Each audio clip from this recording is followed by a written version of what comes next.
Assalamualaikum warahmatullahi wabarakatuh. Pernahkah kita merasa diuji tanpa henti? Atau merasa kesabaran kita terus diuji dalam menghadapi masalah yang datang bertubi-tubi? Seringkali kita bertanya-tanya, apa hikmah di balik semua ini? Dalam ceramah ini, Ustaz Hanan Attaqi membawa kita menyelami makna sabar dan keikhlasan yang sesungguhnya, dengan kisah-kisah inspiratif dan renungan mendalam tentang bagaimana cobaan dapat mengangkat derajat kita di sisi Allah. Mari simak dan temukan kekuatan dalam iman dan kesabaran, agar kita semakin siap menghadapi tantangan hidup. Tonton sampai akhir untuk mendapatkan pencerahan yang luar biasa ini. Bismillahirrahmanirrahim. Assalamualaikum warahmatullahi wabarakatuh. Alhamdulillahirabbil alamin. Nahmaduhu wa nasta'inuhu wa nastaghfiruh. Wa na'udzu billahi min syururi anfusina wa sayyiati a'malina. Man yahdihillahu fala mudilla lahu wa may yudlil fala hadiyalah. Asyhadu an la ilaha illallah wahdahu la syarikalah. Lahul mulku wa lahul hamdu wa huwa ala kulli syai'in qadir. Wa asyhadu anna Muhammadan abduhu wa rasuluhu la nabiyya ba'dah. Allahumma salli wa sallim wa barik ala sayyidina Muhammadin wa ala alihi wa sahbihi ajma'in. Rabbi syrah li sadri wa yassir li amri wahlul 'uqdatan min lisani yafqahu qawli. Teman-teman sekalian yang dirahmati Allah Subhanahu wa taala, malam ini kita bicara tentang salah satu di antara inti dari iman kepada Allah Subhanahu wa taala. Bisa dibilang hampir semua cabang iman itu intinya adalah sabar. Kita bicara amal soleh apapun dalam Islam, intinya juga sabar. Kita bicara tentang realitas hidup, intinya juga sabar. Dan bahkan kalau kita bicara tentang apa jalan untuk masuk ke surga, banyak. Bisa dengan ibadah, bisa dengan akhlak, bisa dengan ritual, bisa dengan moral, bisa dengan banyak cara untuk masuk ke surga, tapi semua cara itu intinya sama, sabar. Makanya ketika para ulama membahas bab sabar, maka mereka mengatakan bab sabar ini seperti saudara kembarnya bab iman, bab ikhlas. Ikhlas, sabar. Ini dua saudara kembar. Sehingga kalau kita bicara tentang Islam, kita pasti bicara tentang dua hal ini. Pertama ikhlas, kemudian sabar. Ikhlas dan sabar ini nanti menjadi modal kita untuk istiqomah sampai akhir hayat kita. Maka pada malam ini kita akan ngomongin tentang masalah sabar. Walaupun ini bukan tema baru, bukan materi yang saya pikir baru pertama kita dengar. Tapi saya yakin semua kita tetap harus belajar tentang sabar. Karena walaupun 1000 kali kita dengar tentang bab sabar, toh pada kenyataannya kita kadang kalau mau jujur kepada diri kita sendiri, kayaknya kita belum menjadi orang yang penyabar. Syarat menjadi orang yang penyabar bukan sering mendengar wawasan tentang sabar. Baru disebut orang yang penyabar bukan gara-gara dia tahu ayat dan hadis-hadis sabar. Orang yang penyabar itu adalah orang yang sering ngalamin ujian dan dia bisa lewatin ujian-ujian itu, baru disebut penyabar. Walaupun kadang dia nggak tahu ayatnya, walaupun dia nggak hafal hadisnya, walaupun dia nggak tahu wawasan dan ceramah dengan materi tentang sabar, tapi bisa jadi dia lebih penyabar daripada kita yang duduk dalam majelis ilmu tentang bab sabar. Makanya kita butuh terus untuk belajar sabar, di-refresh lagi dengan kajian-kajian kayak gini. Mudah-mudahan dengan sifat sabar kita akan mendapatkan banyak kebaikan dari Allah Subhanahu wa taala. Bicara tentang sabar, kita coba awali dulu dengan tilawah Al-Qur'an, satu pembukaan surat yang isinya persis tentang masalah sabar, yaitu surat Al-Ankabut, surat 29 dari ayat pertama. Surat Al-Ankabut, surat 29 dari ayat pertama.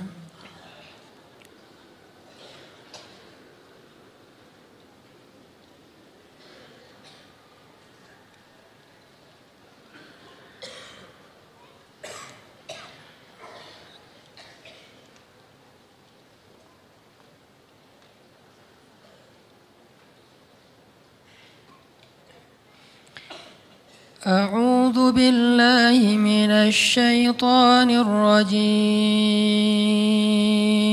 Silakan.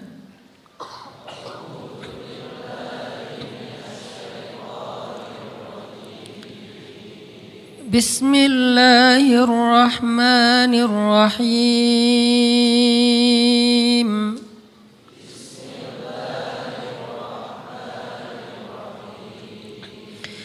ألف لام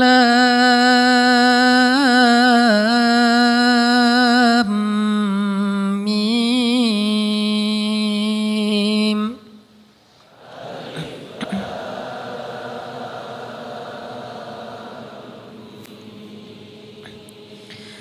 أحسب الناس أن يتركوا أن يقولوا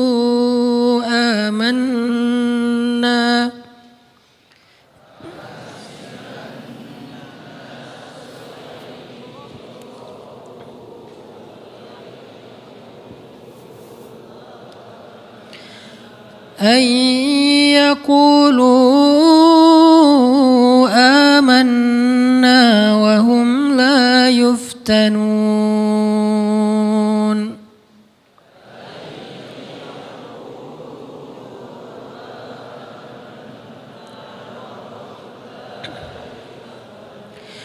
ولقد فتنا الذين من قبلهم فليعلمن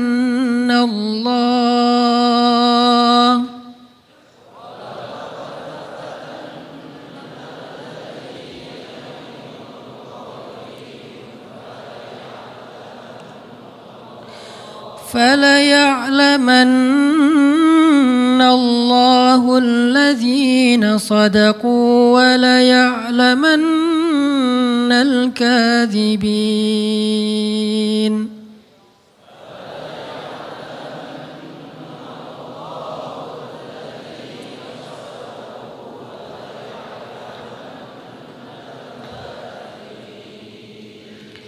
Alif Lam Mim. Apakah manusia mengira akan dibiarkan saja mengatakan kami telah beriman, sedangkan mereka tidak diuji?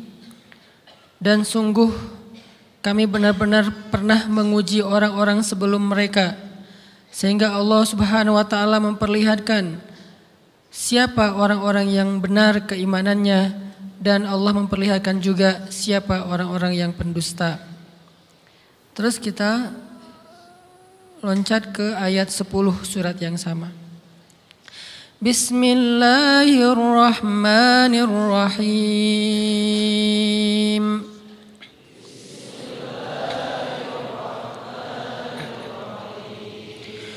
Wa minan nasi man yaqulu amanna billah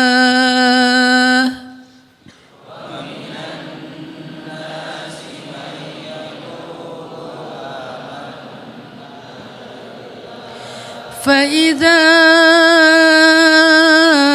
أوذي في الله جعل فتنة الناس كعذاب الله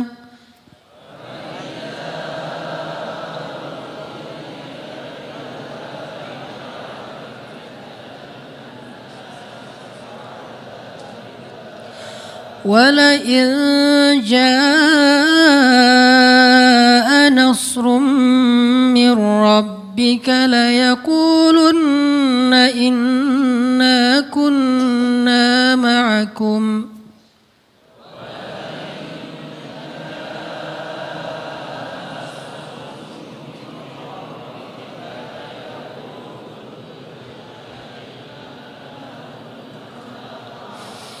أوليس الله بأعلم بما في صدور العالمين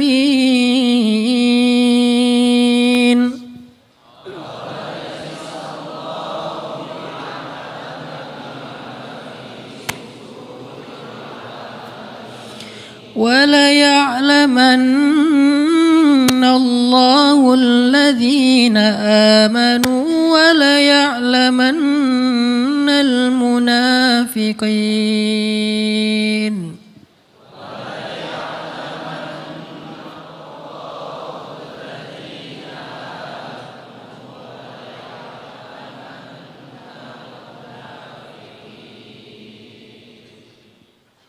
Dan di antara manusia ada orang yang berkata, kami beriman kepada Allah. Namun apabila ia diuji di sisi Allah, ia menganggap ujian manusia itu sebagai azab dari Allah. Dan sungguh jika datang pertolongan dari Tuhanmu, mereka pasti akan berkata, sesungguhnya kami ikut bersama kalian. Bukankah Allah lebih mengetahui apa yang ada di dalam dada setiap manusia? Dan sesungguhnya Allah benar-benar mengetahui orang-orang yang beriman dan sesungguhnya Dia mengetahui orang-orang yang munafik. Shadaqallahul azim. Teman-teman yang dirahmati Allah Subhanahu wa taala, di ayat kedua surat Al-Ankabut Allah menyampaikan sebuah sindiran. Allah nyindir dengan bahasa, emangnya manusia pikir Allah akan biarin aja mereka mengatakan kami telah beriman, sementara mereka tidak diuji. Ini Allah lagi menyindir orang-orang yang selama ini berputus asa setelah beriman. Berputus asa setelah berhijrah. Berputus asa dan mengeluh setelah bertaubat. Allah lagi nyindir mereka nih. Seolah-olah Allah bilang, kenapa setelah kalian beriman malah kalian masih berkeluh kesah? Kenapa kalian setelah bertaubat malah menjadi ragu kepada Allah? Kenapa kalian setelah berhijrah malah jadi labil? Bukankah harusnya setelah kalian menyatakan kami taubat, kami hijrah, kami beriman, harusnya iman kalian makin mantap? Dan bukti bahwa iman kalian mantap apa? Bahwa ketika kalian diuji, kalian sama sekali tidak goyah. Jadi Allah Subhanahu wa taala seolah-olah mengatakan bahwa ujian adalah tabiat iman. Bahwa ujian adalah tabiat iman. Bisa diuji dengan ujian yang kita tidak suka, bisa juga diuji sebaliknya dengan ujian yang kita suka. Bisa diuji dengan ujian yang sifatnya fisik, bisa diuji dengan ujian yang sifatnya harta, bisa juga diuji yang lebih berat lagi dengan ujian yang sifatnya perasaan. Yang jelas semuanya diuji. Bisa diuji dengan ujian musibah, bisa juga diuji dengan godaan-godaan dari syaitan yang melalui hawa nafsu kita. Bisa diuji dengan kemarahan, dipancing oleh orang lain untuk marah, dipancing di sosmed untuk ngebalas komen-komen mereka, dipancing untuk berdebat, dipancing untuk akhirnya kita saling menjudge, saling menjatuhkan, saling menjelekkan. Ini semuanya bentuknya ujian. Makanya Allah Subhanahu wa taala mengatakan di pembukaan surat Al-Ankabut, kalau ujian itu adalah tabiat iman. Ujian dan keimanan itu nggak bisa dipisahkan. Apa hubungan antara iman dengan sabar? Sehingga Allah Subhanahu wa taala menilai keimanan seseorang itu dengan cara mengujinya. Apa hubungan antara iman dengan sabar? Ternyata ciri yang paling jelas orang yang imannya baik adalah sabarnya. Makin baik imannya, harusnya makin kuat kesabarannya. Jadi orang yang paling beriman itu tidak dilihat dari wawasan agamanya. Itu lebih kepada orang yang berwawasan luas, yang ilmunya banyak. Tapi belum tentu orang yang wawasannya luas adalah orang yang paling baik imannya, belum tentu. Bukankah iblis itu wawasannya luas? Dia mengerti banyak hal yang bahkan kita gak ngerti. Iblis ngerti tentang dunia di langit. Iblis mengerti tentang alam yang ada di surga, alam yang ada di akhirat. Iblis tahu, bahkan udah masuk surga. Jadi ilmu iblis lebih banyak daripada kita sekarang. Tapi kenapa iblis malah tidak sebanding antara ilmunya, wawasannya dengan ketakwaan dan kesolehannya? Karena iblis tidak sabar dengan sebuah ujian. Ujian iblis apa? Eksis. Itu ujiannya iblis. Dia udah lama eksis, followersnya banyak. Setiap dia posting, orang berlomba-lomba jadi first like. Setiap dia posting, di repost rame-rame. Di YouTube viral. Channelnya tuh paling banyak subscribersnya. Iblis. Coba cari nanti di YouTube Iblis. Ada nggak channel? Itu udah viral banget loh. Eksis banget. Tiba-tiba datang pendatang baru. Muncul pendatang baru. Pendatang baru ini tiba-tiba melejit. Followersnya langsung nambah. Kejar-kejaran akhirnya disalib. Pas lagi kayak gitu dia nggak kuat. Dengan ujian nama besar, ujian eksistensi, ujian popularitas, ujian siapa yang lebih dihargai, ujian-ujian kayak gitu. Sama kayak kita kadang-kadang ngerasa udah banyak jasa dalam sebuah organisasi, udah banyak jasa dalam sebuah komunitas, udah banyak jasa dalam sebuah lingkungan, masjid, sekolah, organisasi, teman-teman. Kita yang paling sering berkorban. Tapi ternyata yang eksis, yang masuk media, yang masuk TV justru orang lain. Itu kan ujian ya. Nah ini nih yang kadang-kadang ujian namanya zulzilu, diguncang perasaannya. Bukan diuji dengan fisik, kadang-kadang ujian sakit, capek, lelah buat kita bisa kita lalui tuh dalam sebuah organisasi nih.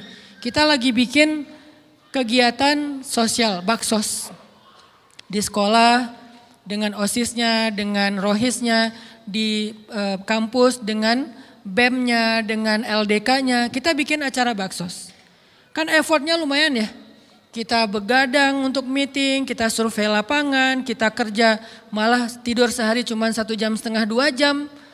Fisik kita lelah, fisik kita capek, kadang sampai sakit. Sampai dirawat di rumah sakit gara-gara kena misalnya tipes gitu, gara-gara kita habis-habisan bekerja. Itu buat kita gak masalah. Ujian fisik kita lalui. Dan besok mau ngadain lagi, kita yang paling semangat dan aktif. Gak masalah capek juga. Gak masalah juga kita lelah, gak masalah kurang tidur. Gak masalah berjalan jauh, gak masalah. Satu, ujian harta. Kita yang justru nombokin. Kita yang nalangin dulu modal-modal untuk kegiatan-kegiatan tersebut. Kalau ternyata gak tercover dananya, akhirnya nggak bisa dibalikin talangan kita, nggak apa-apa, kita ikhlas. Kita berkorban dengan harta kita. Butuh apa? Saya bayarin. Butuh apa? Kita lewatin ujian harta. Tapi begitu ujian perasaan, kita udah capek, lelah, kurang tidur, nombokin, nalangin habis-habisan. Ternyata teman kita yang jadi ketua panitia ada kadang cuma masalah itu doang. Atau dia yang jadi PR-nya. Yang namanya PR ketika diliput oleh media kan dia yang muncul mukanya kan. Akhirnya diundang oleh misalnya hitam putih lah atau apalah. Kok dia yang muncul di sana? Atau diundang berdua tapi sampai di sana dia yang banyak ngomong, kita diam aja. Pulang-pulang pundung. Begitu besok mau ngadain lagi udah gak mau terlibat. Left group. Kenapa itu terjadi? Ujian zulzilu, perasaan. Itu yang dialamin oleh iblis. Iblis rela banget disuruh beribadah, sujud beribu-ribu tahun, kuat iblis. Kalau kita mungkin jidatnya hitam, kalau iblis mungkin udah kepala-kepalanya hitam, saking rajinnya sujud. Wah, ibadahnya udah ribuan tahun. Iblis disuruh berkorban dengan harta yang dia miliki, dia kasih aja semuanya. Tapi kalau disuruh dia ngalah dari Adam untuk memimpin alamin, menjadi khalifatullahi fil ard, menjadi pemimpin wakilnya Allah di muka bumi, buat iblis ini berat. Kenapa dia? Ana khairum min, saya lebih baik daripada dia. Saya lebih senior daripada dia. Saya lebih sehat daripada dia. Saya lebih keren daripada dia. Saya lebih. Ujian emosional, ujian ego, ujian perasaan. Itu yang lebih berat buat kita. Kadang sakit dan dirugiin orang lain, teman segala macam kita masih oke lah. Selama ini asal kita ngumpul selalu gua yang bayarin, oke deh gak usah dibahas. Baru dibahas nanti pas sakit hati. Kalau belum sakit hati kan gak dibahas kan. Gak apa-apa deh kita terus yang bayarin, kita traktirin ngopi apa segala macam. Gak pernah dibahas. Kebersit sih di benak kita, cuman gak mau dibahas. Kenapa? Udahlah biarin aja, easy going. Kemudian kayak kita yang capek harus rempong sana kemari segala macam. Selalu acaranya di rumah kita, akhirnya kita yang bayarin, kita yang rempong, nyiapin segala macam, bebersih sendiri. Tapi begitu ada yang nyakitin perasaan kita sedikit aja, semua itu balik lagi. Dari dulu ya, nah keluar kan? Kenapa? Dipancing oleh ujian perasaan. Jadi ternyata yang paling berat itu adalah zulzilu, diguncang perasaannya. Kita kadang-kadang habis-habisan buat seseorang, nggak masalah. Hujan-hujanan dia yang pakai jas hujan, kita nggak pakai apa-apa, nggak apa-apa. Sakit-sakitan juga, dikerok dan segala macam, biarin aja. Kalau perlu misalnya kalau bannya lagi kempes, dia naik Grab, kita dorong-dorong motor terus cari tempat segala macam sampai tengah malam, nggak apa-apa deh buat dia. Apa sih yang nggak buat kamu? Begitu dia selingkuh, keluar semuanya. Mulai list report keuangan. Wah dulu sekian, sampai uang receh-receh juga dihitung kan ya. Kenapa bisa kayak gitu? Perasaan kan? Nah ini nih yang kita coba belajar. Mungkin malam ini kita lebih banyak membahas tentang sabar terhadap ujian perasaan. Karena banyak macam-macam ujian. Nah gimana kita memanage perasaan kita, gimana cara kita merecovery perasaan kita dengan bab sabar.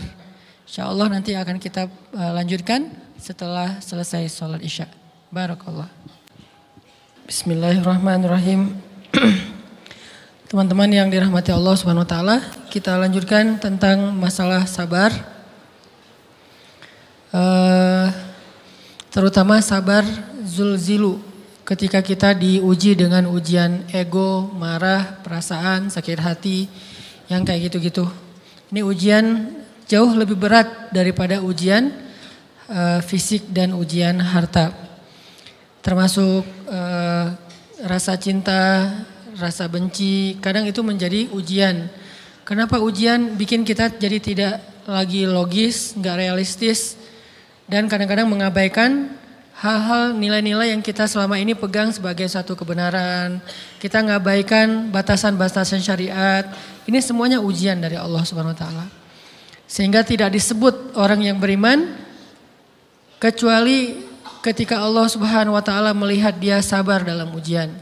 Kalau dia nggak sabar dalam ujian, malah di dalam pembukaan surat Al-Ankabut tadi Allah menggolongkan mereka termasuk orang-orang yang munafik. Apa arti yang orang munafik? Orang yang mengaku beriman tapi sebetulnya dia tidak beriman. Apa salah satu buktinya? Dia tidak sabar. Jadi kalau kita mau menilai diri kita mukmin atau munafik, dan ini bukan materi untuk menjudge orang lain. Oh ternyata dia itu munafik, bukan. Lagi-lagi konsep kita belajar itu angle-nya untuk diri kita sendiri. Saya sangat tidak merekomendasikan kita belajar untuk mendapatkan kaca pembesar, mencari-cari kesalahan saudara kita.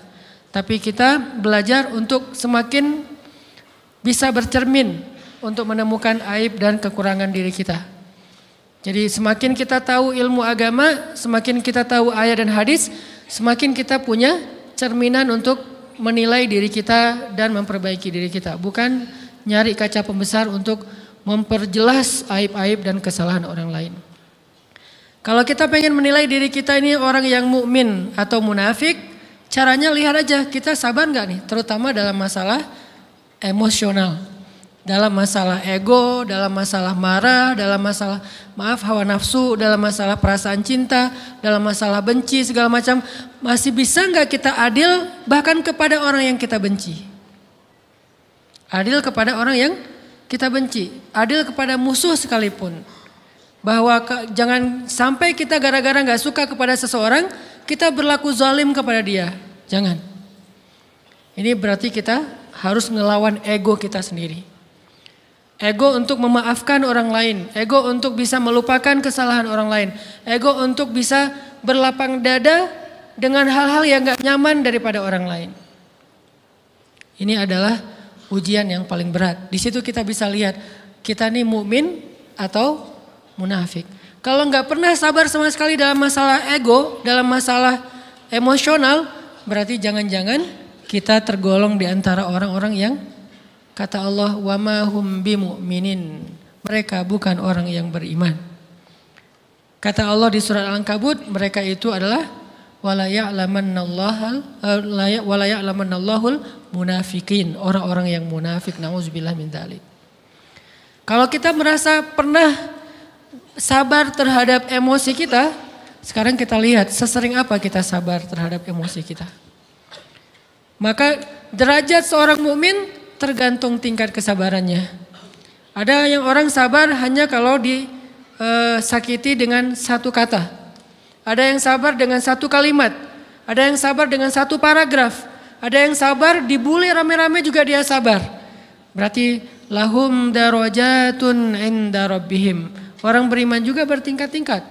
Dan tingkatan itu tergantung tingkat kesabaran kita dalam menghadapi ujian. Salah satunya ujian emosional kita, perasaan kita. Sehingga teman-teman yang dirahmati Allah SWT, salah satu program kita untuk terus mengembangkan diri, program untuk tumbuh, program untuk memperbaiki diri kita di hadapan Allah itu adalah coba kita program dalam sehari aja, terus kita nilai berapa kali kita berhasil ngelewatin ujian emosional. Bukan cuma marah, termasuk cinta, benci, tersinggung, sakit hati kayak gitu-gitu. Berapa kali kita bisa berhasil melewati itu dalam sehari. Gak usah seminggu, sehari aja. Di jalan, sama temen, di grup WA, di IG, di Twitter, di mana gitu. Coba kita lihat berapa kali kita bisa menahan diri kita dan bersabar. Bukan berarti tidak respon ya, bukan berarti pasif. Kita bisa merespon tapi dengan cara yang elegan. Kita bisa merespon tanpa harus memperlihatkan emosional yang meledak-ledak. Bukan berarti ketika disakiti orang, dihina dan segala macam kita diam aja. Gak selalu kayak gitu. Kadang-kadang kita perlu merespon untuk mengklarifikasi, tabayun kalau kata orang-orang yang dalam ilmu fikih. Kita harus tabayun. Tapi tabayun dengan marah itu beda. Tabayun dengan mencela itu beda. Sehingga kita mencoba menahan diri berpikir, aduh capek kalau gitu. Tapi kan ini bagian dari pembelajaran. Makin terbiasa kayak gitu, terbiasa elegan, maka otomatis jadi nggak terlalu repot lagi. Kan awal-awal bersikap pengen yang bijaksana, yang elegan, yang dewasa, itu kan kadang-kadang harus diusahain ya. Karena belum mengkarakter, harus mikir dulu gimana ya sikap yang paling dewasa, gimana ya sikap yang paling bijaksana, gimana ya sikap yang paling wise, gimana ya sikap yang paling elegan, masih mikir. Tapi setelah berkali-kali kita latihan, lama-lama itu menjadi spontanitas kita. Dan kalau udah bisa kayak gitu, insya Allah kita sudah mulai meniru nih akhlak Nabi Muhammad SAW. Ini ujian perasaan banget. Kalau tadi saya ngasih contoh diselingkuhin itu sebetulnya cuman bercanda ya. Karena diselingkuhin ini pastinya bukan ujian, tapi musibah. Pengkhianatan ya, tidak ada tempat. Gimana kita ngelawan perasaan kita kalau lagi kayak gitu? Gimana kita ngelawan perasaan kita kalau lagi diuji? Gimana cara kita bersabar? Karena iman dan sabar itu bisa dibilang satu paket. Nggak disebut orang beriman kalau nggak sabar. Dan insya Allah orang yang sabar itu adalah ciri-ciri orang beriman. Nggak mungkin disebut orang beriman kalau nggak sabar. Kita pikir memang iman itu hanya ucapan. Kalau iman itu cuma ucapan, inna sholati wa nusuki wa mahyaya wa mamati lillahi rabbil alamin, gampang. Kalau iman itu cuma ucapan, hasbiyallah wa ni'mal wakil, gampang. Kalau iman itu cuma ucapan, la haula wa la quwata illa billah, gampang. Kalau iman itu cuma ucapan, iyyaka na'budu wa iyyaka nasta'in, gampang. Tapi Allah mengatakan, wa ma hum bimu'minin. Ahasiban nasu ayyutraku ayyakulu amanna wa hum la yuftanun. Emangnya cukup dengan hanya mengatakan kami telah beriman lalu tidak diuji? Ternyata iman adalah sabar dalam ujian. Jadi nggak mungkin orang disebut beriman sementara dia tidak sabar, sementara dia emosional, sementara dia temperamen, sementara dia orangnya meledak-ledak, sementara dia orangnya mengeluh, sementara dia orangnya berputus asa. Nggak mungkin. Karena ulama mengatakan la tayasu, jangan berputus asa. Fa innal ya's laisa min akhlaqil muslim atau mu'min. Karena sesungguhnya keputusasaan bukan di antara akhlak orang yang beriman. Orang yang beriman itu tidak pernah berputus asa. Serumit apapun masalah kita, kalau kita punya yakin sama Allah bahwa Allah ala kulli syai'in qadir, maka kita pasti akan punya harapan. Kalau kita yakin bahwa Allahu Akbar, sebesar apapun masalah kita, Allah lebih besar daripada masalah kita kan? Bukankah kita mendengar Allahu Akbar, Allahu Akbar. Ada gitu yang lebih besar daripada Allah? Harusnya kita tidak pernah berdoa kepada Allah sambil mengatakan, ya Allah, saya punya masalah besar. Itu sama aja dengan kita ngeledekin Allah. Sama aja kayak kita datang ke teman kita bilang gini, saya mau pinjam duit. Enggak akan banyak kok, saya tahu kamu kalau kebanyakan kamu enggak akan sanggup. Kan enggak mungkin kita ngomong gitu kan ya. Saya lagi banyak hutang nih. Saya mau minta tolong sama kamu. Insya Allah saya enggak akan minta seutuhnya. Saya tahu kamu juga kurang duitnya. Saya minta dikit-dikit aja lah. Kan enggak gitu kan cara kita minta tolong. Sama aja kita doa, ya Allah saya punya masalah besar. Ngomong ke Allah punya masalah besar.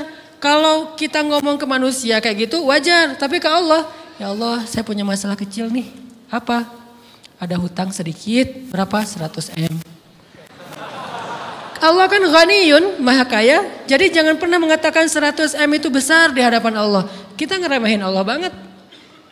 Bukankah Allah maha kaya? Jangan pernah mengatakan bahwa musibah kita, ditinggalkan orang yang kita cintai, dibully seluruh dunia, itu besar di hadapan Allah. Bukankah Allah cukup buat kamu, kata kamu? Inna sholati wa nusuki wa mahyaya hasbi Allah ni'mal wakil. Jadi Allahu Akbar. Sehingga kalau kita berdoa, ya Allah saya punya sedikit masalah.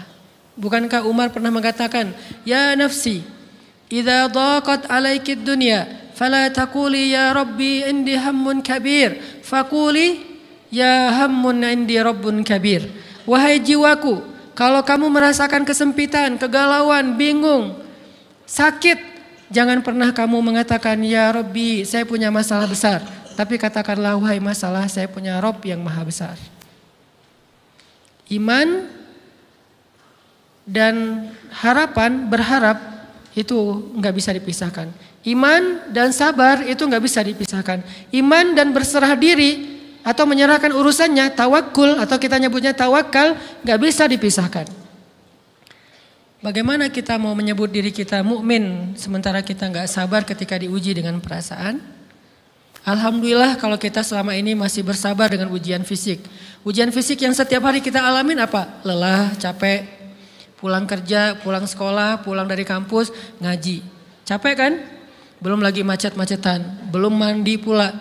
Dari tadi pagi, dari semalam kurang tidur, dan segala macam. Lelah, capek, ngantuk. Kadang-kadang sampai drop kesehatan kita. Kita bisa laluin itu, gak apa-apa, capek-capek juga. Yang penting saya pengen belajar. Jalan nih jauh-jauh, ada yang dari Sumedang, ada yang dari Lembang, ada yang dari Banjaran, dari mana-mana datang pengen ngaji. Jarak jauh gak apa-apa, macet gak apa-apa, lelah gak apa-apa, habis duit gak masalah. Tapi sampai di sini kesenggol dikit aja sama teman kita, dalam ucapan mungkin, dalam ekspresi kadang-kadang kita senyumin gak dibalas senyum, atau mungkin hal-hal sepele. Itu bikin seolah-olah amal kita yang udah habis-habisan tadi jadi berkurang sampai habis pahalanya. Ujian perasaan. Kadang-kadang datang ke sini nggak ada rasa tidak nyaman sedikit mungkin dengan teman kita atau dengan orang yang di sebelah kita. Akhirnya kita merasa tersinggung. Akhirnya kayak jadi berlebih-lebihan. Di tangga, di pintu, pas keluar, di tempat wudhu, di mana. Hal sepele sebetulnya, tapi mengganggunya bukan fisik kita. Yang terganggu bukan harta kita, tapi yang terganggu perasaan kita nih, rasa nyaman kita yang terganggu. Seolah-olah hilang semuanya. Jadi gak berarti, ini namanya ujian teman-teman. Mudah-mudahan kita bisa istiqomah dalam masalah perasaan ini. Pertanyaan sederhananya adalah gimana sih cara kita menghadapi itu? Saya juga lagi belajar, ini bukan kata saya ya, tapi saya coba merangkum dari beberapa hadis, dari beberapa ayat. Mudah-mudahan ini jadi semacam tips dari Allah, dari Rasul, cara kita.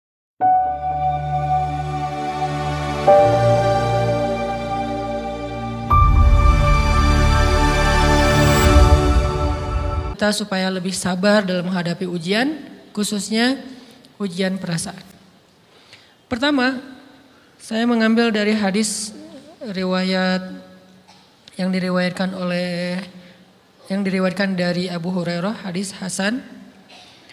Nabi SAW mengatakan, ma yazalul bala'u bil mu'mini wal mu'minati fi nafsihi wa waladihi wa malihi hatta yalqallaha ta'ala wa ma alaihi khati'ah.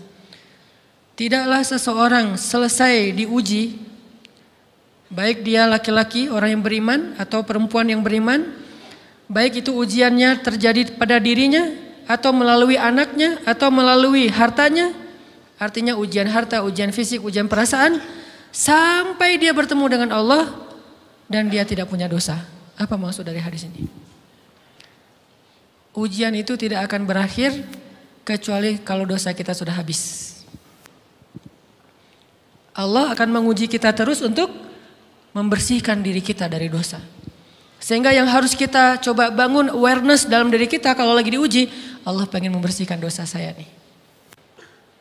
Sehingga kita ridho dengan ujian, bukan ikhlas ya. Kalau ikhlas ibadah, kalau ujian ridho, rela. Saya ridho ya Allah walaupun ini berat. Saya ridho ya Allah walaupun saya berharap Engkau beri jalan keluar. Saya ridho ya Allah walaupun saya berharap ditolong oleh Allah. Tapi tetap ridho diberikan ujian itu sambil berdoa diberikan jalan keluar, ditolong, diberikan keajaiban.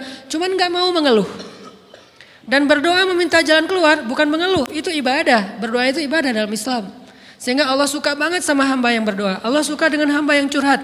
Nabi itu kalau lagi curhat, doanya aja bisa berjam-jam cuma doa doang tuh. Kayak hadis Aisyah pas lagi cemburu malam-malam kan. Aisyah lagi tidur, ini jatah malamnya Aisyah. Tiba-tiba dia nyari-nyari raba-raba, Nabi gak ada. Dicari di kamar mandi gak ada. Biasanya Nabi sholat di sebelah Aisyah. Wah curiga nih, jangan-jangan ke rumah si fulan. Dicari ke rumahnya, ditelepon gak aktif, mungkin lagi dicas, datang ke rumahnya. Ketuk pintu. Hafsah, Nabi di rumah kamu enggak? Enggak Aisyah, beneran. Cari ke rumah Sofia. Sofia, Nabi di sini enggak? Enggak, beneran. Cari ke rumah Maria. Maria di sini enggak Nabi? Enggak. Kemana ya Nabi? Rumah istri-istri yang lain enggak ada. Pas balik ke rumahnya, ngelewat masjid, ngelihat Nabi lagi sujud di Masjid Nabawi, di mihrab. Dan Aisyah mendengar Nabi menangis sambil berdoa. Dan sujudnya itu seperti membaca 1 juz Al-Quran. Dan itu isinya doa nangis. Robbi. Jadi kalau kita katakan gak usah banyak berdoa sama Allah, malu. Justru Allah suka kepada hamba yang berdoa. Justru sebaliknya kalau kita jarang berdoa atau enggan berdoa, buat Allah itu orang sombong. Allah gak suka hamba kayak gitu. Kamu gak butuh saya, sama kayak kita lagi ada masalah, punya teman yang punya kelebihan harta, terus kita kayak bingung gitu nyari kesana kemari pinjaman, dia gak dikasih tahu. Pas dia tahu dari orang lain, dia ngomong apa? Kamu gak nganggap saya ya? Emangnya saya bukan teman kamu? Kok kamu punya masalah keuangan tapi saya gak dikasih tahu, malah saya tahunya dari orang lain? Tersinggung kan? Kalau teman kita aja tersinggung, apalagi Allah. Kamu punya masalah kok gak ngomong ke saya, wahai hambaku? Bukan berarti Allah gak tahu, Allah tahu, cuman Allah berhak, bukan ingin ya, berhak untuk dilibatkan. Allah berhak untuk dicurhatin. Allah berhak untuk dijadikan tempat kita untuk habis-habisan menangis dan melampiaskan masalah kita kepada Allah dalam bentuk curhat-curhat dan doa. Sehingga kalau kita berdoa, ya Rabbi, Allah langsung inni qarib, mendekat Allah kepada kita. Jadi teman-teman yang dirahmati Allah, kalau kita punya masalah, kita coba bangun awareness, oh Allah pengen membersihkan dosa-dosa saya nih. Terus kita berdoa, ya Allah bantu saya, ya Allah tolonglah saya, istighfar. Saya kadang-kadang ngerasa nih, kalau ada dosa, ada kesalahan, ada kekeliruan yang saya lakukan misalnya gitu, kalau saya nggak kuat istighfarnya, bentar lagi akan diuji sama Allah. Ujinya macam-macam, alhamdulillahnya ujiannya masih ketahan. Pasti diuji sama Allah. Kalau istighfarnya nggak kuat, taubatnya tuh nggak kuat, langsung diuji sama Allah. Dan saya langsung sadar, oh benar berarti yang tadi ini lagi dihapus sama Allah nih. Perkencang lagi, perkuat lagi istighfar. Kenapa? Karena kalau istighfar kita kuat, berarti kan dosa kita dihapus dengan istighfar ya. Otomatis ujian kita durasinya berkurang. Makin kuat istighfar, makin berkurang. Kalau istighfarnya udah mantap, udah selesai, Allah cabut tuh ujian kita. Diganti dengan kebaikan. Jadi teman-teman, kita coba sadari, oh kalau Allah menguji saya, emang saya banyak dosa. Sebelum kita mencari kambing hitam, nyalah-nyalahin orang lain, sebelum kita marah kepada orang lain, kadang wajar kita marah kepada orang lain gara-gara ucapannya, komennya, teks dari dia, wajar. Tapi sebelum itu, marah dulu kepada diri kita atas dosa dan kesalahan kita yang baru saja kita lakukan. Atau yang dulu kita lakuin dan belum benar-benar kita tinggalkan. Kalau kita ngerasa banyak dosa di masa lalu sebelum kita taubat, hijrah, berarti mungkin itulah alasan kenapa sekarang kita diuji setelah hijrah. Kenapa agak-agak harus jungkir balik setelah kita hijrah. Kenapa harus sedikit berdarah-darah setelah kita hijrah. Anggap aja itu untuk mengkifarat, membersihkan dosa-dosa kita yang telah lalu. Supaya apa? Supaya kalau kita pulang kepada Allah, kita pulang dalam keadaan bersih. Dan itu pasti akan menjadi orang yang paling beruntung. Daripada nanti diberesin di akhirat, mending diberesin di dunia kan.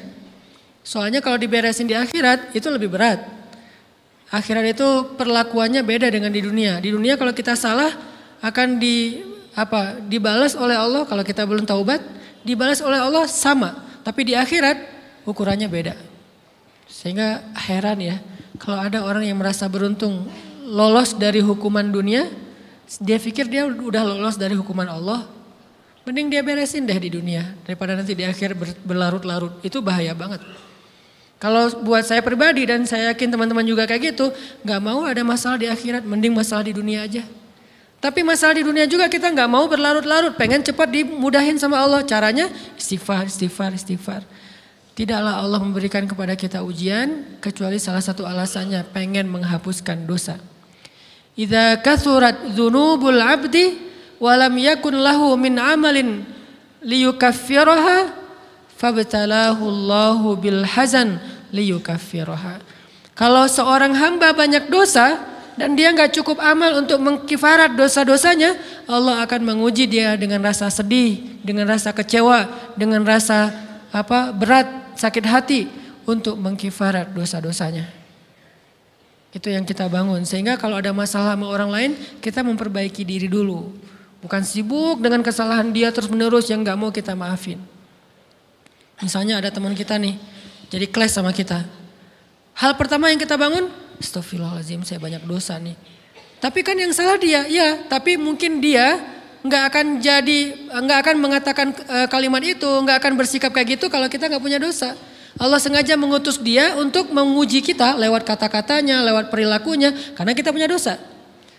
Jadi penyebab pertama diuji itu bukan teman kita yang salah, itu penyebab kedua. Memang dia salah dan itu harus kita akui, realistis lah. Dia salah, dia nggak pas, dia nggak bijak, dia apa. Oke, tapi yang mentakdirkan dia salah kepada kita, Allah Subhanahu Wa Taala. Kenapa Allah takdirkan gitu? Karena kita masih punya banyak dosa.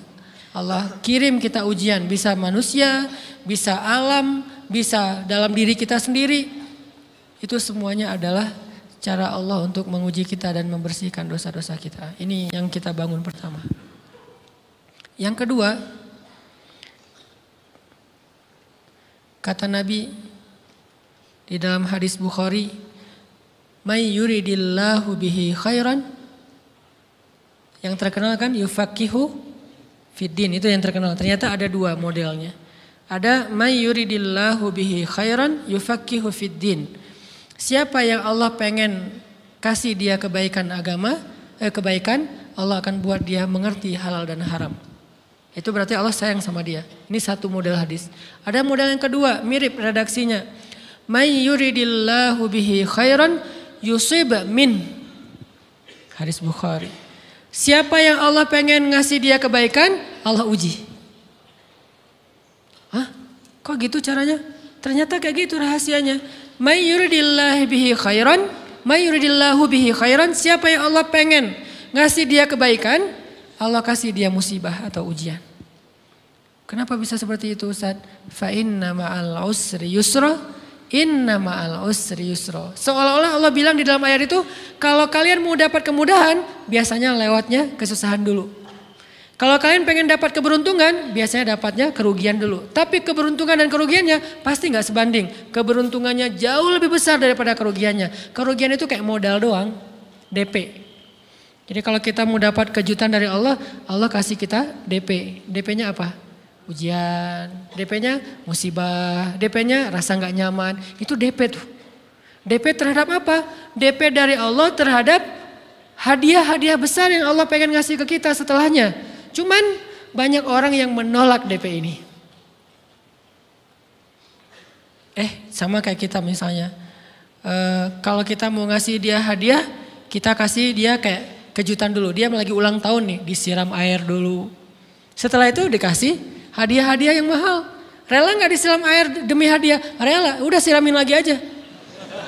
Kalau setelahnya ada hadiah. Yang kita nggak rela, kalau setelah disiram disuruh bersih-bersih sendiri dan nggak dikasih apa-apa, kan nggak rela tuh. Berarti ini bab iman. Yakin nggak kalau Allah tetap ngasih hadiah? Kan sabar dan iman itu ternyata tahu aman, kembar. Kalau kita yakin Allah ngasih hadiah setelah ngasih kita DP ujian, ya kita akan sabar. Gak apa-apa deh, bentar lagi mau dikasih hadiah, digini-giniin juga gak masalah. Dibully, diapain sama Allah, biarin aja. Ya Allah saya sabar, kan bentar lagi mau dikasih hadiah nih. Ini masalah yakin. Tapi kalau kita gak yakin, apa sih maunya Allah gitu kan. Begitu kalimat ini keluar, maka yang muncul setelahnya adalah mengeluh, berputus asa, dan gak akan sabar menghadapi ujian. Ujian, kata Nabi, may yuridillahu bihi khairan, siapa yang Allah pengen kasih hadiah, siapa yang Allah pengen kasih kejutan, siapa yang Allah pengen kasih pertolongan, siapa yang Allah pengen kasih kebaikan, yusib min, Allah akan uji dia dulu. Ini sunnatullah, sehingga kalau kita lagi diuji, yang kita lihat jangan ujiannya, apa setelah itu. Gimana ngelihatnya Ustaz gak kelihatan? Dengan mata hati. Istafti qalbak, tanya kepada hatimu, kelihatan gak? Dengan mata hati. Gimana ngelihat dengan mata hati? Dengan iman, saya percaya Allah pasti ngasih kebaikan setelah ini. Orang Allah sendiri yang ngomong, gak ada satu huruf pun di Al-Quran yang salah. Apalagi satu ayat, apalagi 2 ayat. Fa inna ma'al usri yusra, ditegesin lagi. Inna ma'al usri yusra. Tapi usr dulu, baru yusr. Dikasih kesusahan sedikit, dikasih kemudahan yang banyak. Dikasih kesusahan sedikit, dikasih kemudahan yang banyak. Ini yang kita coba bangun tajdidul iman. Bangun memperbaharui yakin. Sehingga ketika kita diuji, sedih, wajar. Mengaduh sedikit bukan mengeluh ya. Kalau mengeluh kan nyalahin Allah. Kalau ngaduh, yang namanya orang dicubit kan, itu ngaduh. Tapi kalau, apa sih maunya Allah? Nah itu ngeluh. Antara mengadu dengan mengeluh berbeda. Mengadu itu manusiawi. Sedih itu manusiawi. Air mata bahkan bukan hanya manusiawi, itu rahmat dari Allah. Orang yang gak bisa menangis itu yang bahaya. Kalau kita masih bisa menangis, berarti kita masih peka hatinya. Bukankah anak kecil paling sering menangis? Berarti hatinya peka. Siapa lagi selain anak kecil yang paling sering menangis? Cewek. Cowok itu emang gak punya perasaan, makanya jarang nangis. Cewek dikit-dikit nangis, jangan bilang, cemen banget sih nangis, cengeng apa. Enggak, karena dia perasaannya lebih peka dari kita. Itulah kenapa Allah menitipkan bayi kepada perempuan. Kalau dititipin ke laki-laki hancur. Di balik kepekaan perempuan, di balik sensitifnya perempuan, di balik perasaannya yang luar biasa, di situ Allah Subhanahu wa taala menitipkan amanah, dia yang paling baik dalam merawat bayinya. Perempuan secara umum mungkin lebih banyak bicara daripada laki-laki ya. Walaupun ada orang yang perempuan pendiam banget, ada yang nggak ngomong sama sekali, misalnya diem-diem aja, ada. Tapi secara umum perempuan lebih banyak berucap daripada laki-laki. Emangnya ini kekurangan? Bukan. Ini kelebihan. Kalau dia berikan itu dalam hal yang tepat. Apa yang tepat? Mendidik anak. Justru karena perempuan banyak ngomong, lebih baik dalam mendidik anak daripada laki-laki.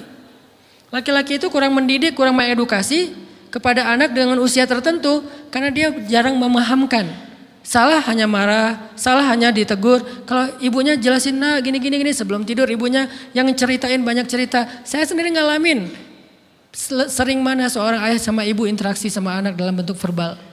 Sering ibu. Jadi menangis itu rahmat dari Allah. Gak apa-apa, nangis aja. Dan itu tidak disebut mengeluh. Kamu kok nangis? Kan orang Islam harus sabar. Emangnya nangis dengan sabar itu bertolak belakang? Sabar tetap sabar. Ya nangis jalan aja terus nangis. Nangis pakai nangisnya nggak cuma nangis doang. Emotikonnya juga nangis, berderai-derai gitu. Sampai air matanya menggenang gitu kan ya. Boleh lah. Ditambah lagi dengan visual menangisnya. Posting bahwa dia lagi tertusuk duri. Dengan postingan kaktus atau apalah. Dia pengen share ke semua orang bahwa saya sedang sedih. Sehingga nanti ketika ada orang yang menghibur dia dengan sedikit kata-kata yang sabar ya segala macam. Wah makin berderai-derai. Itu belum jadi. Kecuali dia keluarkan kata-kata mengeluh.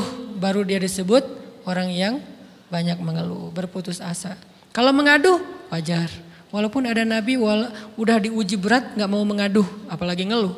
Zakaria digergaji mengadu aja enggak. Kenapa? Karena kata malaikat kalau kamu mengaduh sedikit aja, maka Allah Subhanahu wa taala akan menghancurkan kaum ini. Dia kasihan kepada kaumnya, enggak mau mengaduh. Satu-satunya orang yang kita tidak boleh mengaduh hanya orang tua. Atau itu mengeluh kalau untuk orang tua. Kalau yang lain enggak disebut mengeluh. Kalau ke teman, malas enggak apa-apa. Jangan sering-sering tapi. Apaan sih? Ke teman boleh. Tapi ke orang tua, saja itu bukan lagi mengadu, itu sudah mengeluh.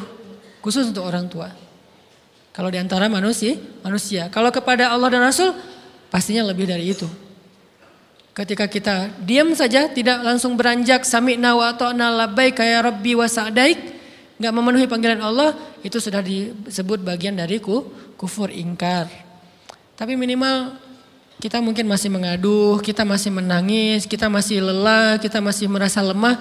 Setidaknya kita tidak mengeluh. Kenapa? Kita percaya Allah kalau mau ngasih hadiah kepada hambanya, DP-nya itu ujian. Dan yakinlah hadiahnya minimal 10 kali lipat lebih baik daripada ujian itu. Minimal, karena nggak ada amal soleh yang dibalas di bawah 10 kali lipat tuh nggak ada. Amal soleh, amal ya bukan niat. Amal yang udah kita kerjakan minimal dibalas 10 kali lipat. Minimal, maksimalnya bighairi hisab, tanpa batas. Bighairi hisab, tanpa batas. Ada yang 700 kali lipat kayak sedekah. Tapi tetap aja ayat sedekah di akhirnya ujung-ujungnya apa? Bighairi hisab juga kan? Berarti sedekah itu minimal dibalas 700 kali lipat. Minimal. Kalau kita yakin. Selalu syaratnya kalau kita yakin, dan saya ngebuktiin itu banget. Saya pernah ngalamin lagi jalan-jalan di sebuah kota yang ada becak kayuhnya, becak sepeda gitu ya. Jalan terus saya bilang, Pak berapa ongkosnya? 20.000. Udah naik aja 20.000. Karena kita keliling-keliling kota, ternyata saya jadi kasihan sama dia 20.000. Kasihan kan 20.000 dibayar keliling kota, walaupun pas mampir beberapa tempat mungkin dia dapat tips ya. Tapi saya nggak tega gitu, dia cerita tentang anaknya lagi sekolah, apa segala macam, makin bikin baper kan. Pas selesai, saya kasih dia 100.000. Dari 20.000 dikasih 100.000 karena kasihan. Dan saya yakin, nggak mungkin sedekah itu sia-sia. Kan Nabi bersumpah kan, demi zat yang jiwaku di dalam genggamannya, tidak berkurang harta karena sedekah. Demi Allah, kata Nabi. Nggak berkurang harta karena sedekah. Berkurang harta karena belanja? Ya. Berkurang harta karena pacaran? Banget. Modal banget kan? Apalagi buat cowok. Tapi berkurang harta karena sedekah? Gak mungkin kata Nabi. Demi Allah gak berkurang harta karena sedekah. Berkurang harta karena istri? Enggak. Karena memberi kepada istri itu pahalanya lebih gede daripada sedekah. Makanya ngemodalin pacaran setelah nikah itu tumbuh berkah. Modal pacaran sebelum nikah itu apes. Jadi kalau pengen modal nih, ngemodalin cewek, traktir, ngapa-ngapain, bayarin, jangan sebelum nikah. Sebelum nikah jadi orang pelit aja, nggak apa-apa. Tapi setelah nikah, jor-joran ngasih, apalagi yang, bayarin semuanya. Kenapa? Pahalanya lebih gede daripada sedekah. Bahkan lebih gede daripada infak fi sabilillah. Seorang suami memberi nafkah istri, itu pahalanya terkadang lebih besar daripada kita berinfak untuk fi sabilillah, untuk korban perang. Saya heran kalau ada orang sedekahnya rajin tapi ke istrinya kikir, aneh, berarti dia nggak ngerti konsep. Padahal memberi kepada istri itu selama itu kebutuhan pokok ya, dan sedikit entertain, nggak apa-apa asal nggak berlebihan, itu luar biasa. Makanya saya kalau jalan sama istri yang yang mana? Itu yang Onit suka. Oh ya, Onit suka. Kasih aja. Kenapa? Minta ini. Kasih. Selama ada kan kenapa nggak dikasih kan ya? Nanti Allah ganti. Makin rajin kita ngebayarin istri kita, ngebelanjain istri kita, makin Allah ngasih yang kita nggak pernah duga-duga. Sampai istri kita cemburu sama kita. Kok kamu duitnya banyak banget sih? Kan gara-gara aku sering ngasih ke kamu. Ya udah sini lain lagi. Mau ditransfer berapa gitu kan ya? Saya ngasih 100.000 ke si bapak. Dan saya yakin teman-teman sedekahnya pasti lebih dari itu karena 100.000 saya sebut. Kalau 1 juta ke atas saya nggak mau nyebut, malu dong, ria ya.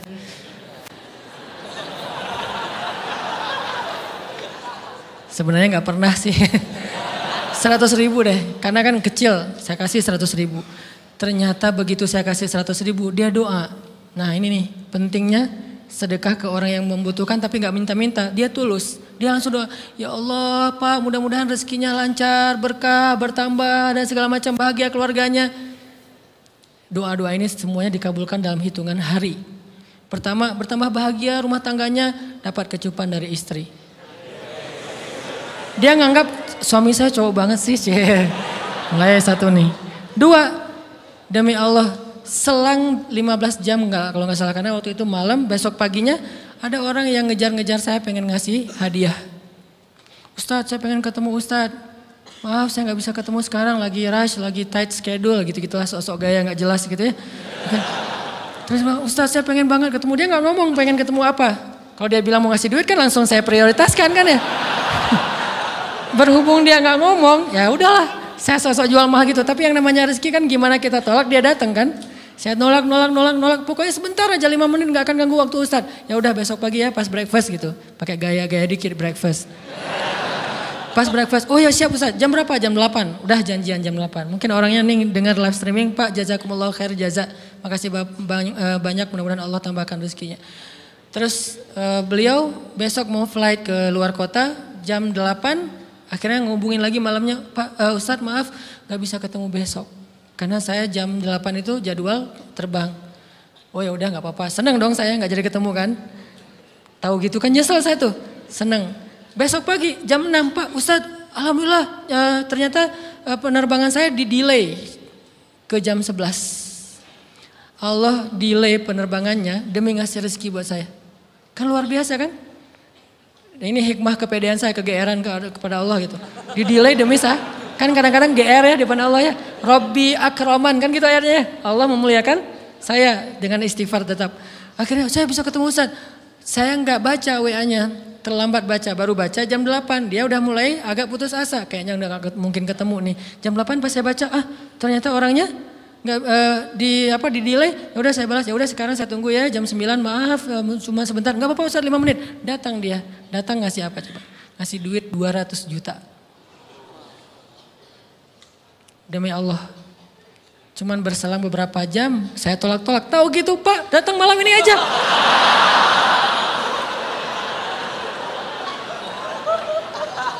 Harusnya malam itu juga saya cari orangnya. Kalau perlu saya yang nyamperin Bapak. Sherlock, saya kejar. Manusia gitu banget ya. Tapi Masya Allah di situ saya jadi tahu, oh doa orang itu lebih akurat, lebih mantap, lebih diijabah daripada doa saya. Mungkin bukan karena sedekah, tapi karena doa setelah sedekah. Ya Allah dan segala macam dimudahkan sama Allah. Itu luar biasa loh. Saya nggak percaya, saya pikir main-main, orang nih iseng kayaknya pengen ketemu doang, pengen selfie. Ternyata pas saya cek, ditransfer, di capture, Ustadz udah ditransfer. Saya, jangan-jangan nih jebakan Batman gitu ya. Nyari-nyari sana segala macam. Alhamdulillah ternyata emang niat baiknya pengen, alhamdulillah saya terkesan, saya dapat hidayah lewat Ustaz segala macam. Sekarang saya pengen membalas jasa Ustaz walaupun kecil 200 juta. Untung saya nggak kaget dan kemudian pingsan. Pak 200 juta stroke kan ya, bahaya. Lebih mahal dari 200 juta. Ini keajaiban ya teman-teman.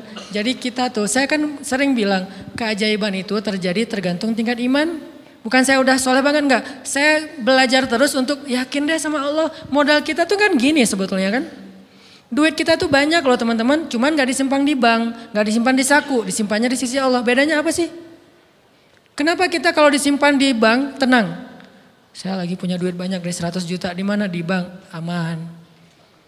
Kenapa kalau disimpan di saku? Aman. Tenang. Kenapa kalau disimpan di Allah gak tenang? Kenapa kalau disimpan di Allah kita bilang gak punya duit? Ini kan gak fair sama Allah. Gak punya duit nih. Siapa bilang gak punya duit? Kan ada Allah. Tinggal minta sama Allah. Tapi gak ada wujudnya. Tapi kan ada janjinya. Bukankah janji Allah lebih kuat daripada wujud? Bukankah iman harusnya lebih mantap daripada sesuatu yang konkret yang kita lihat? Ada duitnya di sisi Allah. Kenapa gak dikasih? Karena kita belum butuh.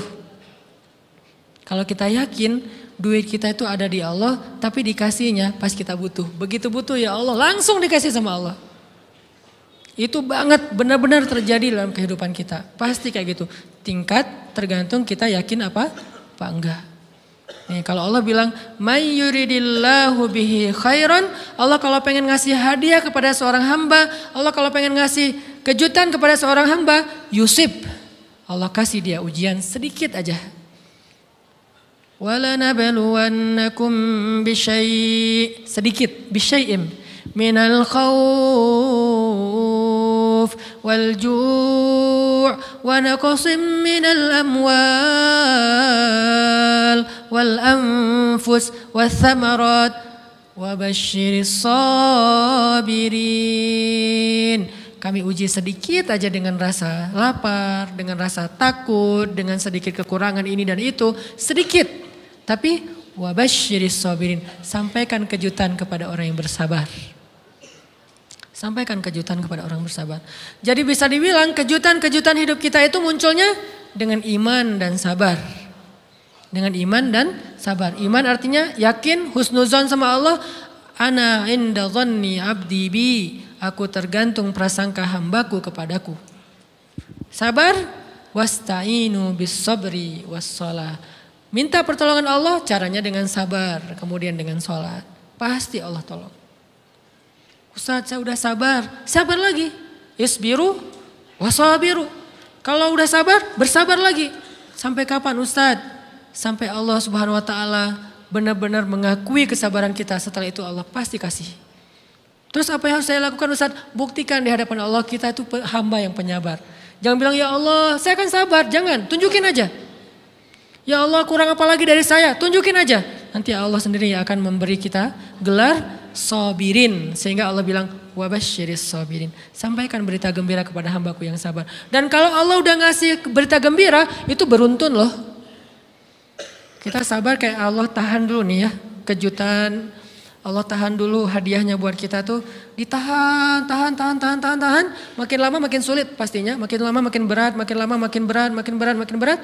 Begitu dibuka kerannya itu nggak ada selesai-selesainya. Sampai kita kebingungan, loh, kok datang terus-terusan. Kayak gitu cara Allah memperlakukan hambanya. Nabi Ayub, sakit pertama, sakit fisik. Sakit kedua, sakit hati. 2 penyakit Nabi Ayub. Fisik pertama, beliau lumpuh, beliau sakit. Sakit hatinya apa? Ditinggalkan oleh orang-orang terdekatnya. Anaknya meninggal. Sedih kan? Kemudian pembantu-pembantunya pada resign. Makin kecewa. Dasar kalian. Kemudian teman-temannya pada menjauh. Grupnya nge-live dia. Bukan dia live grup. Grupnya yang nge-live dia. Orang unfollow. Tiba-tiba followersnya tinggal 1 doang. Yang tadi ada ribuan, sekarang tinggal 1. Istri satu-satunya yang masih setia mendampingi beliau. Tinggal 1 followersnya. Kebayang gak tuh? Yang posting udah sepi, udah gak ada yang nge-like. Istri aja nge-like. Ini nih Nabi Ayub. Ditambah lagi datang keluarganya ke rumah Nabi Ayub. Gak mau ketemu dalam jarak dekat. Dari luar ngomongnya, Ayub. Kami gini. Kemarin kamu harta kamu tuh kan kamu ada masalah minjam duit karena istri kamu ini gimana nih bayarnya? Terus mereka tutup muka, nggak mau tertular. Mereka bilang jangan dekat-dekat dengan Ayub. Yang lebih parah lagi ada yang sampai nuduh gini. Ternyata ya kamu itu selama ini bukan orang soleh. Selama ini kamu tuh pura-pura pencitraan ordai. Ini buktinya nih. Ternyata akhirnya Allah tunjukin juga borok kamu, aib-aib kamu. Ternyata kamu itu selama ini orang munafik. Jadi Nabi Ayub malah dituduh orang jahat, orang yang terkutuk, yang selama ini mencitrakan diri sebagai orang baik gara-gara sakit itu dituduh demikian. Sedih luar biasa, bertahun-tahun, ada riwayat mengatakan 17 tahun, ada yang mengatakan lebih atau kurang. 17 tahun ditahan semua kebaikan oleh Allah, kecuali 1, iman. Sehingga Nabi Ayub tetap yakin Allah maha baik, pokoknya yakin Allah maha baik. Allah, gimana pun diuji Allah maha baik. Diambil anaknya Allah maha baik. Diambil kesehatannya Allah maha baik. Diambil hartanya Allah maha baik.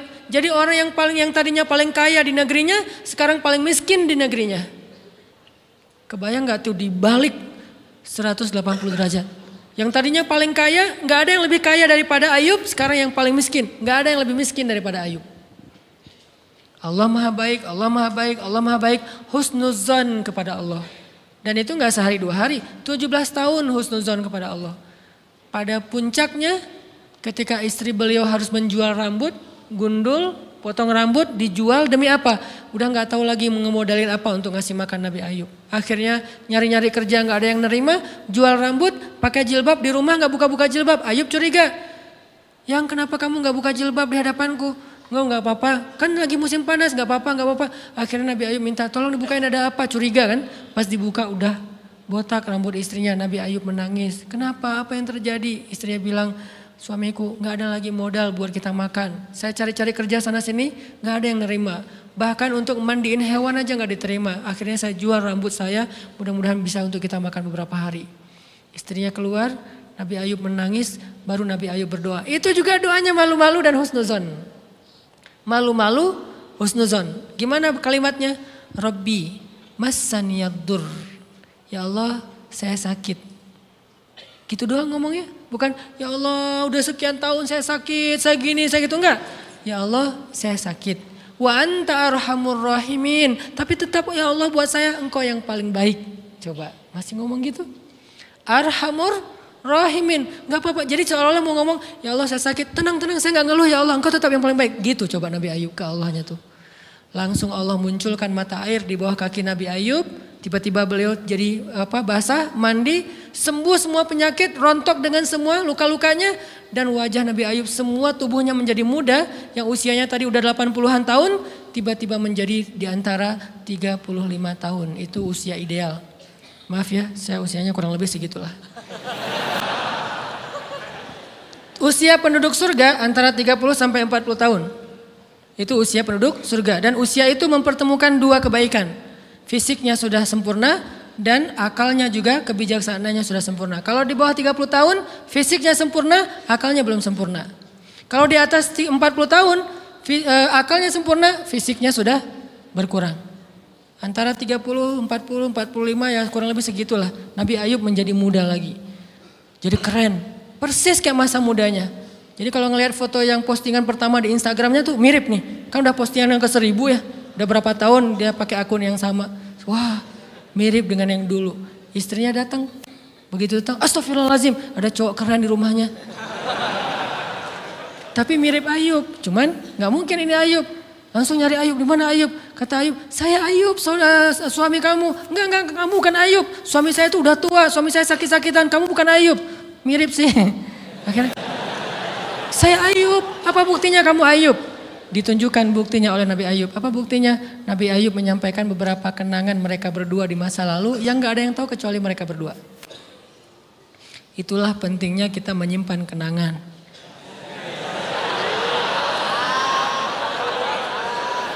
Kalau ada masalah gitu kan, nauzubillah harus operasi wajahnya. Kamu bukan suami saya. Ada buktinya apa? Ada satu hal yang cuma kita berdua yang tahu. Kalau perlu jangan satu hal, banyak hal ya. Cuman kita doang yang tahu. Orang lain nggak tahu. Pas disebut itu benar, tidak ada yang tahu masalah itu kecuali kita berdua. Akhirnya dipeluk Nabi Ayub ngajak istrinya untuk mandi di mata air yang sama. Istrinya mandi langsung muda lagi. Setelah itu Allah SWT beri mereka harta yang sangat banyak. Lihat kalau Allah udah buka, pertama fisiknya disempurnakan lagi. Kemudian Allah turunkan air hujan. Diturunkan hujan bukan air. Hujannya dinar dan dirham. Di belakang rumah Nabi Ayub itu ada tempat penampungan gandum gitu kan. Ada 2 tempat penampungan. Turun hujan pertama dinar. Sampai penuh penampungan gandum dengan dinar. Koin-koin dinar yang 1 dinar mungkin harganya sampai 3 juta. Turun banyak. Kemudian turunnya lagi dirham. Penuh. Turun lagi di atas atap-atap beliau. Sampai rumah Nabi Ayub dipenuhi dengan dinar dan dirham. Ini apa? Nabi Ayub kaget. Setelah itu istrinya hamil. Setiap tahun ngelahirin 13 anak Nabi Ayub yang sudah Allah wafatkan. Lahir setahun satu. Wajahnya, karakternya, namanya semua persis seperti yang sudah Allah ambil. Seolah-olah mereka belum meninggal tapi mereka hanya pergi dan kembali lagi. Dibalikin semuanya. Dan Nabi Ayub lebih kaya berpuluh-puluh kali lipat daripada sebelum beliau sakit. Buah dari kesabaran. Artinya Allah kalau mau ngasih kebaikan yang berlipat ganda, yang luar biasa, yusib, Allah kasih dia ujian sedikit. Itu hadis Bukhari. May yuridillahu bihi khairan yusib min. Allah akan menguji dia. Dan yang terakhir yang kita coba bangun juga, ini saya yang lebih ke perasaan ya. Kalau amaliyahnya mungkin ustadz-ustadz lain mengajarkan amal riyadhah buat sabar segala macam, ini lebih ke perasaan. Satu, kita yakin emang kita layak dikasih hukuman kayak gini, emang kita banyak dosa. Jangan terlalu besar kepala, saya nggak layak dihukum, saya nggak layak diperlakukan kayak gini. Kalau manusia ke kita wajar kita ngomong kayak gitu. Saya nggak layak diperlakukan kayak gini sama dia, oke. Tapi oleh Allah layak banget karena emang kita banyak dosa. Makanya kalau kita nggak kuat lama-lama digituin, banyak istighfar. Yang kedua, husnuzon, lebih ke perasaan nih. Oh, Allah pengen ngasih saya kejutan. Sabar, sabar, sabar. Sampai kapan? Sampai Allah benar-benar melihat kesabaran kita. Yang ketiga, nah ini juga lebih ke perasaan. Allah itu kalau kangen kepada kita, ngasih kita ujian. Terutama kita yang kalau nggak dikasih ujian, jarang romantis sama Allah. Kalau udah dikasih ujian, Allah Akbarnya tuh bergetar gitu. Allahu Akbar. Kenapa banyak ujian? Tapi kalau lagi normal, sholat mah sebelah kaki, santai aja. Kalau perlu bersandar gitu ya. Sholatnya nggak wudhu, tayamum cepet-cepetan, biar gampang gitu. Kan tayamum juga boleh Ustaz, kayak gitu-gitu lah. Kenapa? Kalau lagi normal, doa Rabbana atina fid dunya hasanah. Kalau misalnya baca dalam sholat, qul huwallahu ahad, itu juga dibagi 3 rakaat. Tapi kalau lagi diuji, Alif Lam Mim, Toha, Yasin, semua dibaca pembukaan surat. Khatam 30 juz teh. Kenapa? Lagi diuji. Sholat panjang, doa ya Allah, habis-habisan. Baru takbir udah nangis, Al-Fatihahnya nangis. Terus kalau ini baca Al-Quran, Bismillahirrahmanirrahim, khusyuk gitu. Tahajud, belum malam dia udah tahajud gitu. Tahajud, kirain udah saking semangatnya. Maksudnya apa belum malam dia udah tahajud? Dari sore udah kangen malam. Kapan ya malam, kapan ya tengah malam, kapan ya saya pengen tahajud, kangen dengan tahajud. Kan ada orang kayak gitu, saya kenal beberapa orang yang katanya hanya menunggu malam aja setiap hari. Setiap pagi kapan ya malam. Pas malam bahagia tahajud, pagi lagi kapan ya malam. Artinya belum malam udah tahajud, saking kangennya dengan tahajud. Rindu banget sama Allah, romantis banget dengan Allah. Khatam Al-Quran berkali-kali dalam seminggu. Begitu dia dikasih jalan keluar, menjauh sampai lupa sama Allah. Sehingga kalau Allah kangen sama dia, Allah kasih dia ujian dikit. Ta'ala ya abdi, kesini wahai hambaku, kesini. Biar kita berdua-duaan lagi nih. Kalau gak mau digituin, tetaplah dekat kepada Allah walaupun kehidupan kita dalam keadaan mudah. Tetaplah romantis sama Allah, tetaplah gampang tersentuh oleh ayat-ayat Allah walaupun hidup kita dalam keadaan normal. Mudah-mudahan 3 rahasia ini bisa menjadikan kita berhusnuzon dan terbangun awareness kita ketika kita lagi diuji. Terutama ujian-ujian yang spontan muncul dari kata-kata teman kita, dari sikap orang lain. Langsung ingat, oh saya emang ada dosa yang mau Allah hapus. Oh habis ini mau dikasih kejutan. Oh Allah lagi pengen dekat sama saya. 3 hal ini mudah-mudahan terus kita latih. Awarenessnya yang dilatih bukan hadis-hadisnya yang dihafal. Mudah-mudahan ketika diuji spontan kita langsung sadar. Langsung balik on the track. InsyaAllah Allah subhanahu wa ta'ala istiqomahkan kita. Fis-sarra wa fit-dharra. Dalam keadaan suka maupun dalam keadaan duka.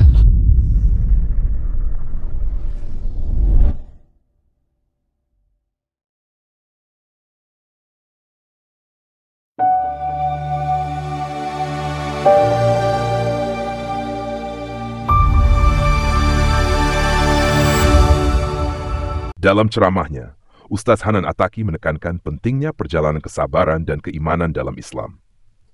Beliau mengingatkan bahwa setiap ujian dan kesulitan yang kita alami merupakan bagian dari rencana Allah untuk menguji serta memperkuat iman kita. Setiap tantangan, baik berupa kesulitan fisik, pergolakan emosi, maupun konflik antar sesama, adalah cara Allah untuk menyucikan kita dan mengangkat derajat spiritual kita. Ustaz Hanan menekankan bahwa kesabaran sabar dan keikhlasan ikhlas adalah kunci bagi mereka yang ingin dekat dengan Allah. Karena sifat-sifat ini mencerminkan keteguhan iman meski dihadapkan pada cobaan yang berat. Beliau juga menyoroti kisah Nabi Ayub sebagai contoh kesabaran yang luar biasa. Nabi Ayub tetap tabah meski kehilangan harta, kesehatan, dan bahkan dukungan sosialnya. Namun ia tidak pernah kehilangan kepercayaannya kepada Allah. Kisah Nabi Ayub mengajarkan bahwa meski pertolongan Allah terkadang tertunda, ujian ini adalah bentuk kasih sayang Allah untuk menguji keteguhan hati hambanya. Ketika kita sabar dan tetap bergantung padanya, balasan dari Allah akan jauh lebih besar dari yang kita bayangkan. Selain itu, Ustaz Hanan menekankan pentingnya menjaga akhlak yang baik, terutama saat menghadapi cobaan. Beliau mendorong agar kita berlatih sabar dalam segala aspek kehidupan. Karena kesabaran bukan hanya soal menahan diri dari rasa sakit fisik, tetapi juga mengendalikan emosi, terutama sifat sombong dan ego. Dengan terus memperbaiki diri dan bersandar pada Allah melalui doa dan ibadah, kita akan memiliki keteguhan yang dibutuhkan untuk mengatasi segala rintangan hidup. Ustaz Hanan mengingatkan bahwa dengan kesabaran dan keimanan, Allah akan memberi kita kemudahan dan pahala yang mencerminkan kasih sayang dan rahmat-Nya.